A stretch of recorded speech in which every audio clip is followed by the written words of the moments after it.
How long can a child wait before hope freezes into silence?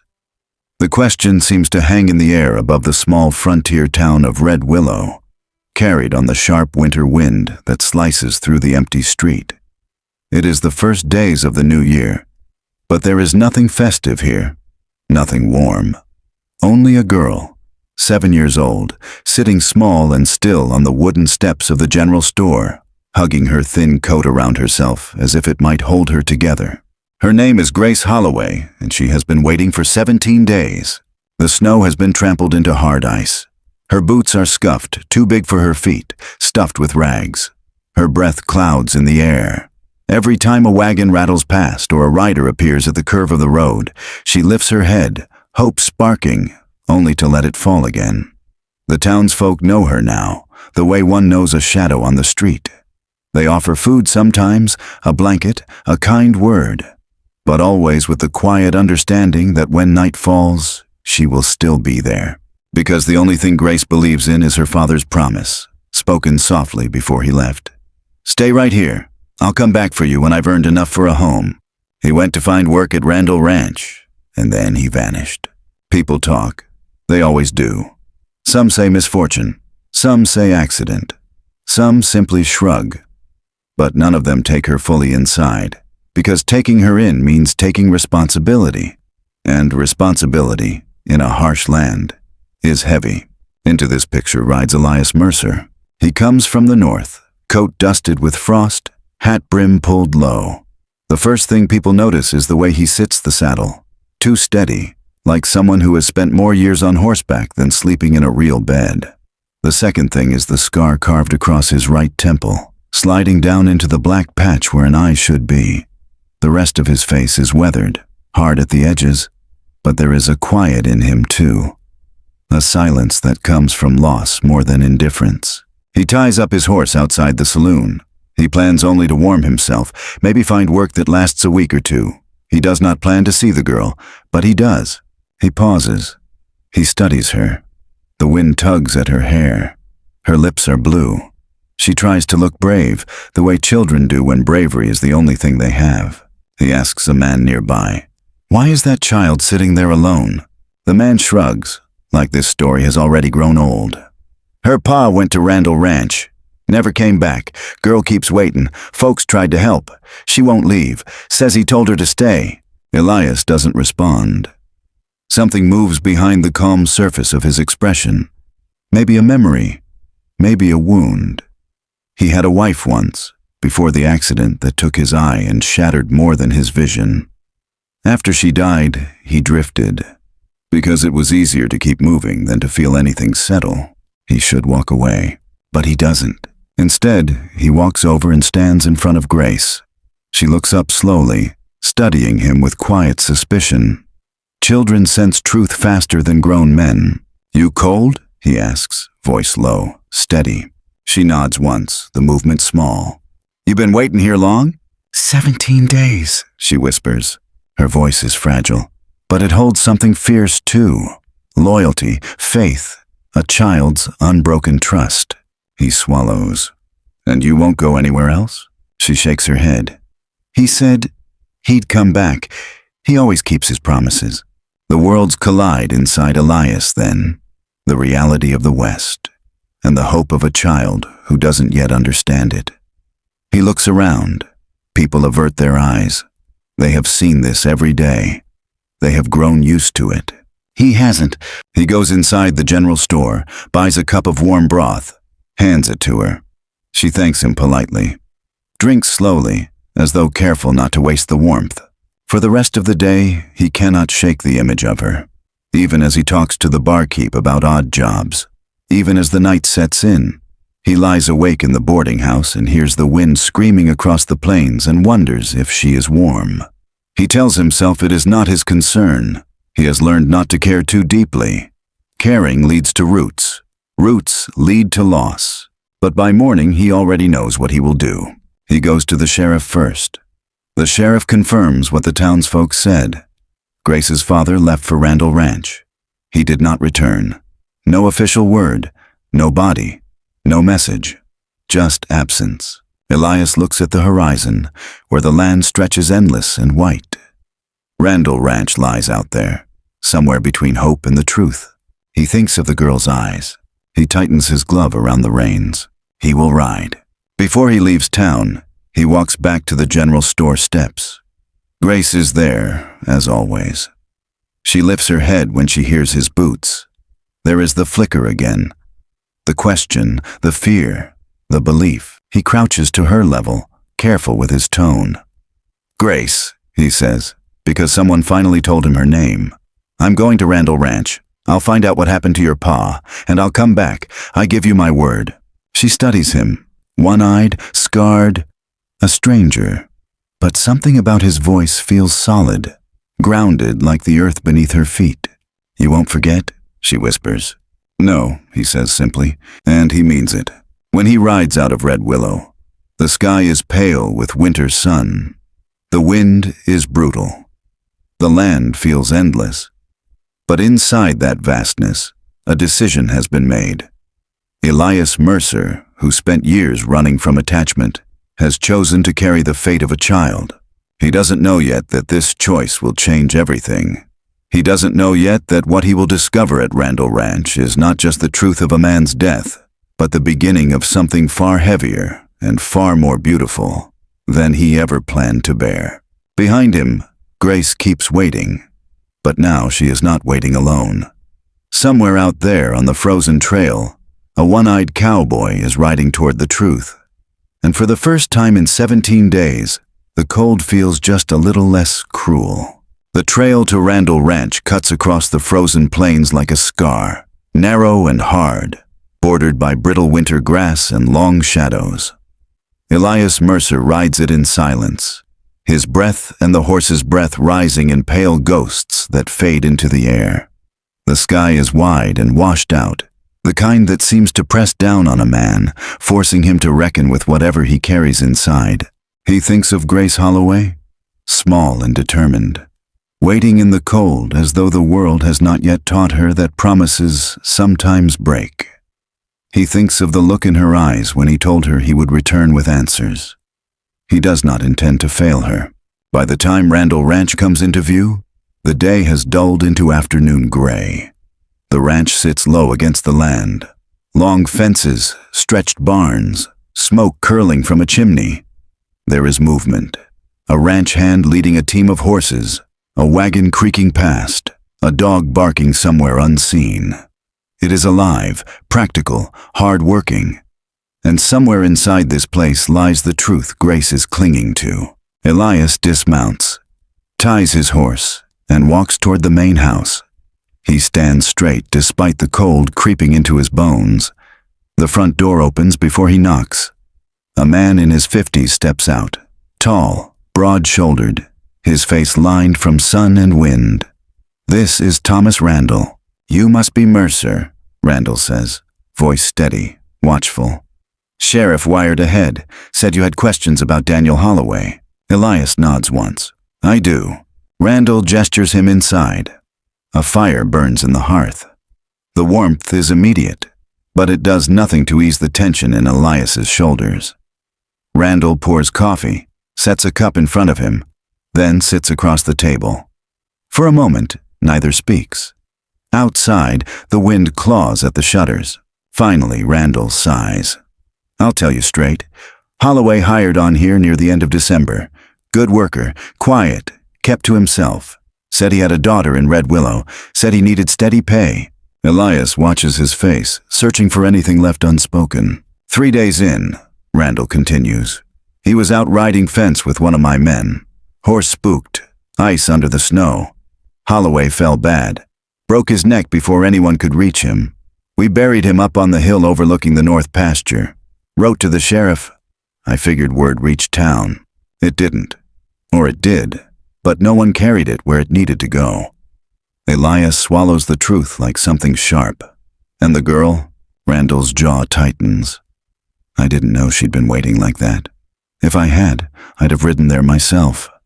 He pauses, regret flickering across his face. "He left a letter. Said if anything happened, to tell Grace he loved her and he'd meant every promise. I kept it safe. The words land heavy. A child's faith balanced against a father's last attempt to reach her. Elias nods. May I have it? Randall disappears for a moment, returns with a small folded paper. The edges are worn. Elias holds it carefully, feeling the fragile weight of it. He doesn't read it. It isn't his to read. We did what we could, Randall says quietly. Burial, stone marker, prayer, but the West is wide. Sometimes the news breaks along the way. Elias understands that. He understands how lives disappear between one town and the next. But understanding doesn't soften the reality. Grace has been sitting on those steps, believing in a miracle that will never come. He stands. Thank you. Randall studies him for a moment. You're not kin, yet you're the one riding out here. Why? Elias hesitates. The honest answer is complicated. He thinks of the scar beneath his patch, of the wife he buried, of the years he spent drifting to outrun pain. Because she shouldn't hear this from a stranger who doesn't care, he says simply. Randall nods once, like that is enough. If she needs a place, if you do, the door's open. The ride back feels longer. The sky deepens. The cold sharpens. The letter sits tucked inside Elias's coat, close to his chest. Every hoof fall brings him nearer to Red Willow, nearer to the moment he must look into a child's face and break the last thread of hope she has been gripping like a lifeline. He doesn't rehearse the words. Words won't soften this. Truth never does. By the time the town appears, dusk has settled like a bruise on the horizon. Lanterns glow in a few windows. Snow crunches beneath the horses' hooves. And there, still, Grace sits on the steps of the general store, smaller now in the fading light, as though waiting has worn her down grain by grain. Elias ties his horse and walks toward her. His boots sound loud in the quiet street. She hears him and lifts her head. Her eyes search his face, not just for answers, but for hope. Did you find him? She asks softly. There is a long pause, the kind that holds the world inside it. Elias crouches beside her, removing his hat. His voice is low, steady, kind. Grace, your pa had an accident at the ranch. He's gone. Her breath catches, but she makes no sound. Her small hands curl into fists inside her sleeves. Her gaze drifts past him, as though looking toward a horizon only she can see. Then she swallows and nods once, like an adult accepting a final verdict. Elias waits. The silence stretches. The air feels brittle enough to shatter. Finally, she whispers, "He wouldn't leave me. Not on purpose." "No," Elias says gently. "He wouldn't." He reaches into his coat and holds out the letter. "He wrote this. For you."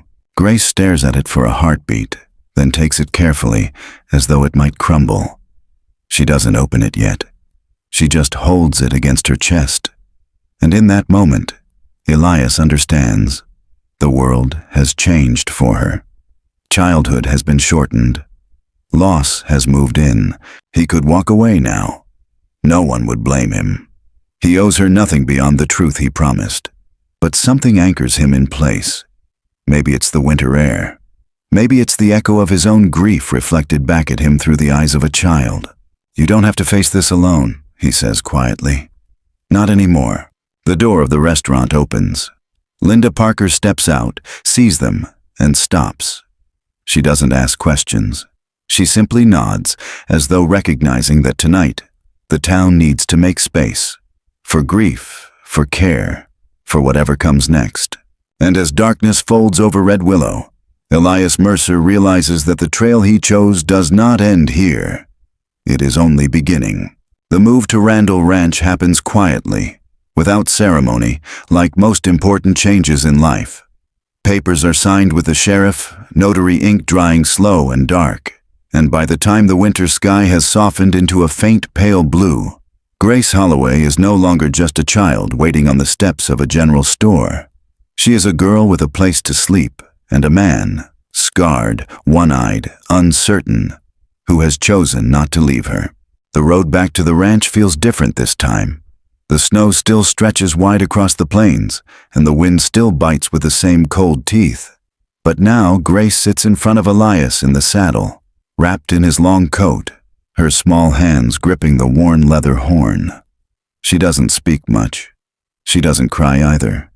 Her face is calm in that fragile, careful way children wear when they are trying not to break. Elias doesn't say much, but every so often he adjusts the reins with a gentleness that has nothing to do with the horse and everything to do with the life now depending on him.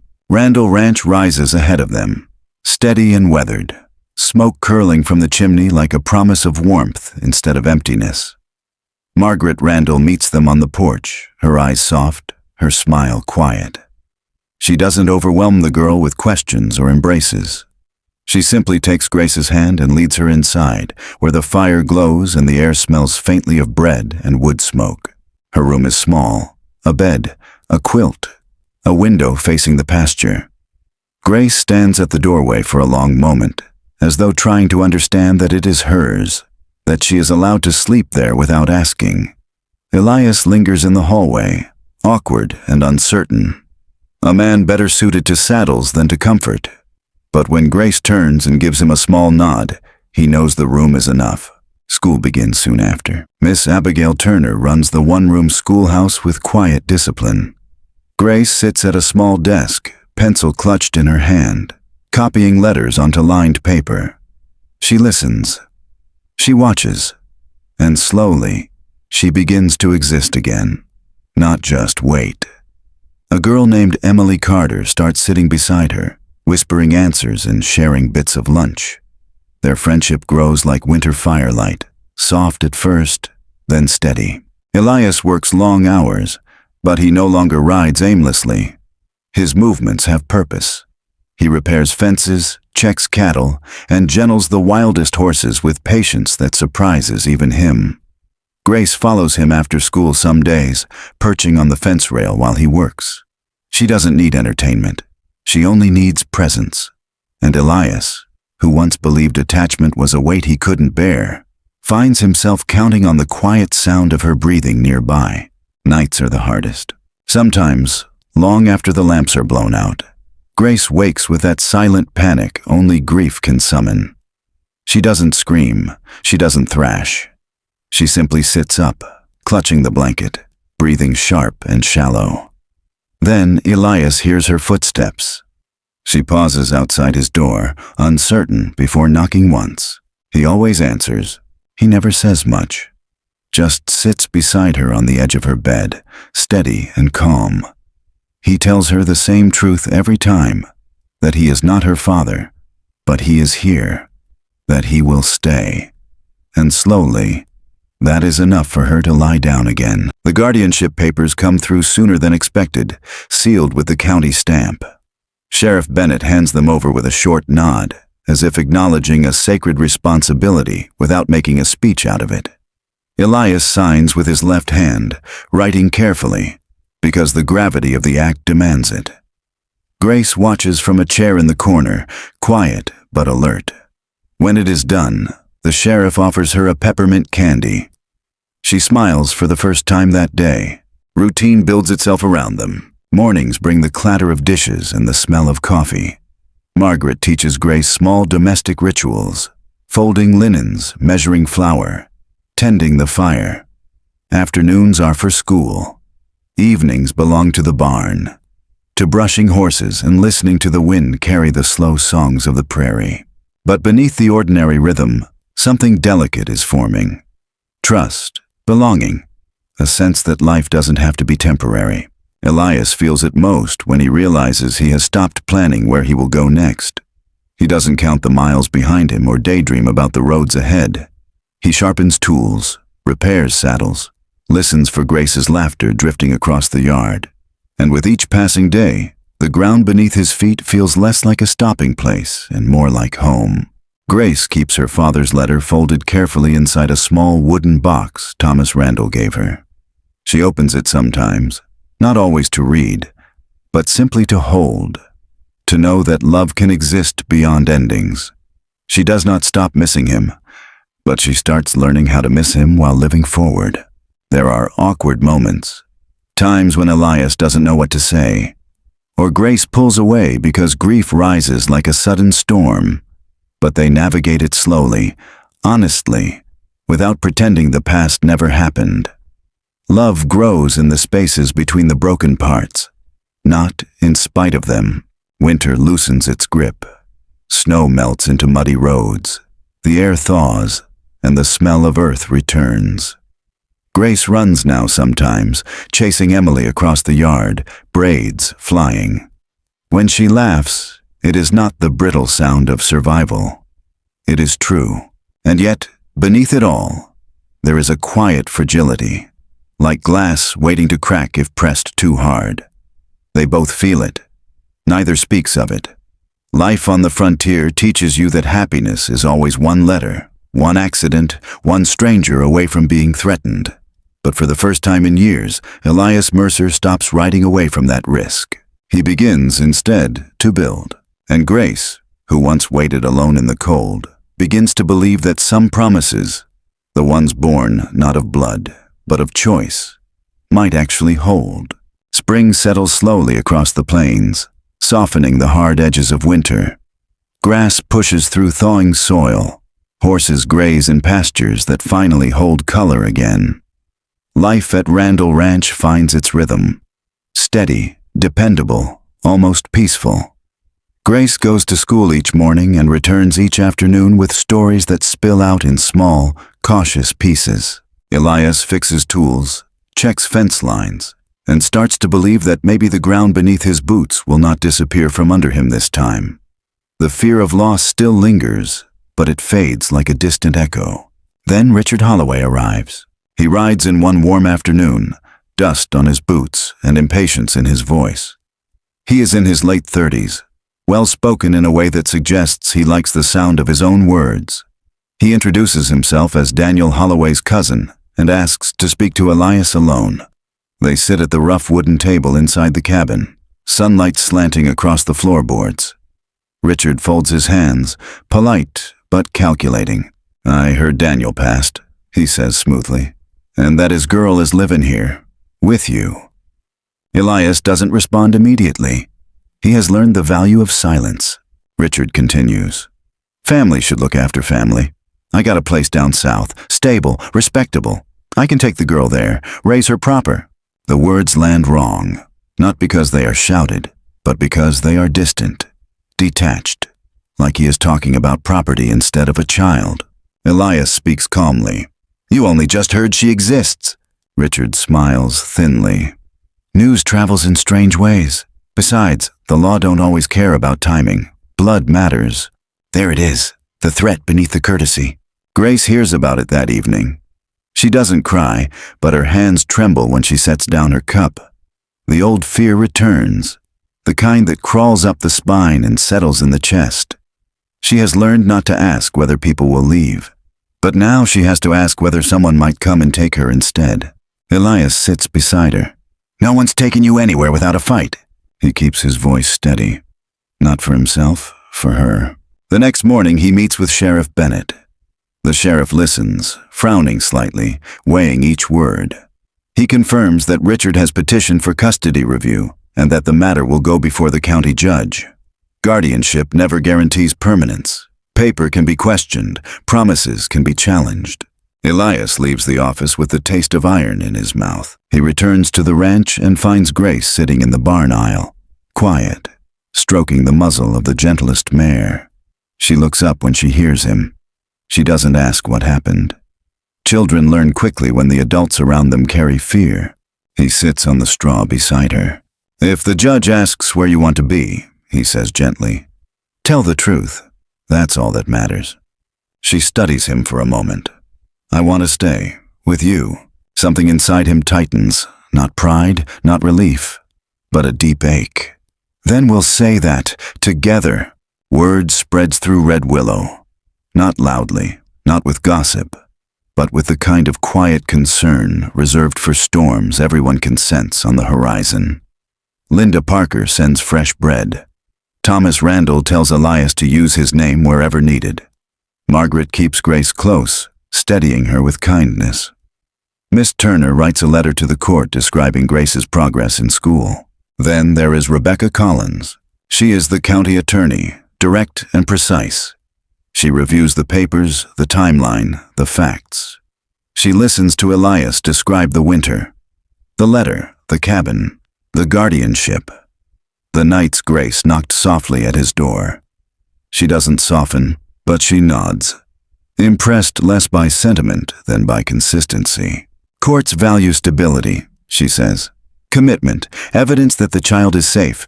We have that. Still, the waiting weighs on them. Grace returns to school, but the lightness in her steps dims. At night, the old panic creeps back. The fear not of being abandoned, but of being uprooted. Elias hears her breathing tighten in the darkness and moves to the doorway, where he sits until she sleeps again. He doesn't make promises he cannot control. He only repeats the truth. No matter what happens, I don't stop being here for you. When the hearing finally comes, the room is small, wooden, plain. A judge sits at the center, not unkind, but unyielding. Richard speaks first, voice smooth, describing family duty and blood ties.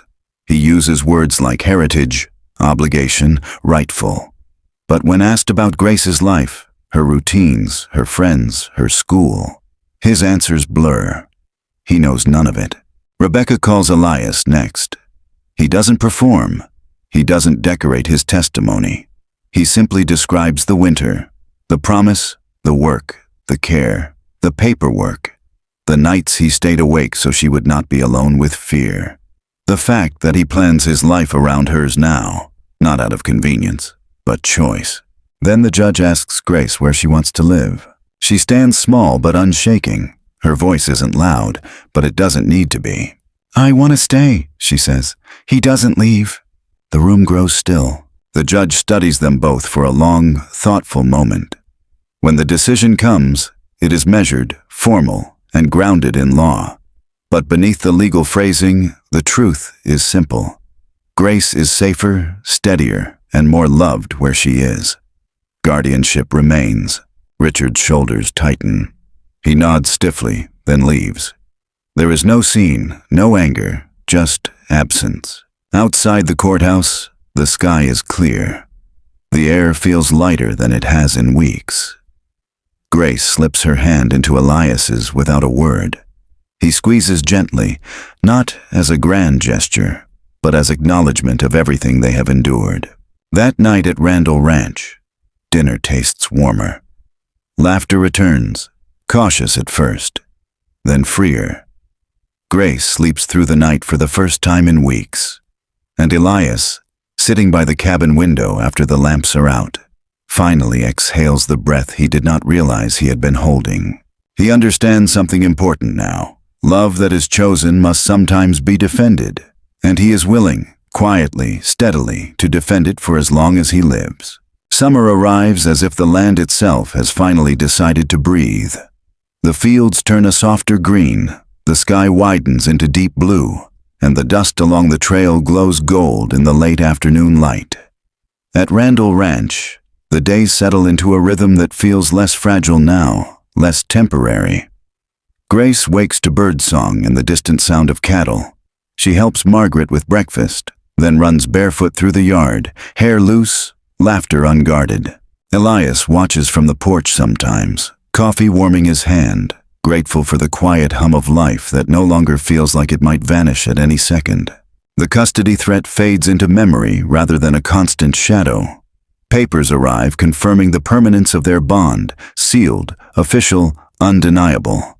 The word adoption sits heavy on the page, but light in Grace's heart. She chooses her name carefully, Grace Holloway Mercer, holding on to the past, yet accepting the future.